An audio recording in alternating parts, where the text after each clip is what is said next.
Taste the Daily. எல்லை தாண்டி மீன் பிடித்ததாக கூறி தமிழக மீனவர்கள் 25 பேர் இலங்கை கடற்படையால் கைது செய்யப்பட்ட நிலையில் இலங்கையின் நடவடிக்கையை கண்டித்து ராமேஸ்வரம் மீனவர்கள் போராட்டத்தில் ஈடுபட்டனர். இது தொடர்பான கூடுதல் தகவல்களை செய்தியாளர் பரத்குமாரிடம் கேட்கலாம். வணக்கம் பரத்குமார், அவங்களோட கோரிக்கை என்னவாக இருக்கிறது? தற்போது அங்க இருக்கிற சூழல் என்ன தொடர்பாக விரிவாக பதிவு செய்யலாம். கண்டிப்பா நவீன்குமார், இது எல்லை தாண்டி மீன் பிடித்ததாக 4 நாட்டு படகுகளையும் அதிலிருந்து 25 மீனவர்களையும் இலங்கை கடற்படை சிறைப்பிடித்து சென்றதை கண்டித்து பாமன் மீனவர்கள் கடலில் இறங்கி போராட்டம் நடத்தினர். மேலும் மீனவர்களை உடனடியாக விடுதலை செய்ய கோரி பாமன் சாலை பாலத்தில் மீனவர்கள் நடத்திய சாலை மறியலில் போராட்டம் சுமார் 1 மணி நேரத்திற்கு மேலாக போக்குவரத்து பாதிப்பு ஏற்பட்டது. பாமன் வடக்கு மீன்பிடி துறைமுகத்தில் இருந்து 50க்கும் மேற்பட்ட நாட்டு படகுகள் மீனவர்கள் மீன்பிடிக்க கடலுக்கு சென்றனர்.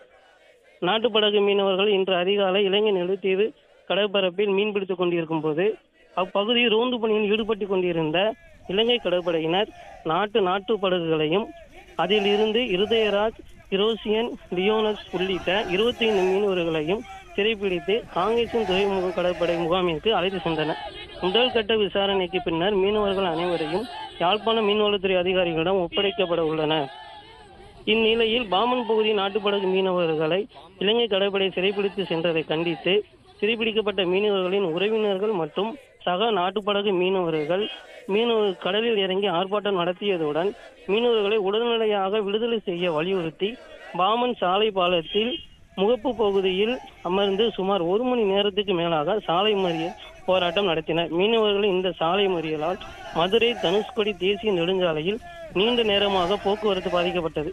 இதனை அடுத்து அதிகாரிகள் நடத்திய பேச்சுவார்த்தையின் அடிப்படையில் மீனவர்கள் தங்களது போராட்டத்தை தற்காலிகமாக ஒத்திவைத்துள்ள நிலையில் மீனவர்களை விடுதலை செய்யாவிட்டால் மீனவர்களின் போராட்டம் தொடரும் என தெரிவித்துள்ளனர். இந்த வயிற்று பிழைப்புக்காக மீன்பிடிக்க சென்ற மீனவர்கள் உடனடியாக விடுதலை செய்ய வேண்டும் என மீனவர்களின் உறவினர்கள் கண்ணீர் மல்க கோரிக்கை விடுத்துள்ளனர் அரசுக்கு. விவரங்களுக்கு நன்றி பரத்குமார்.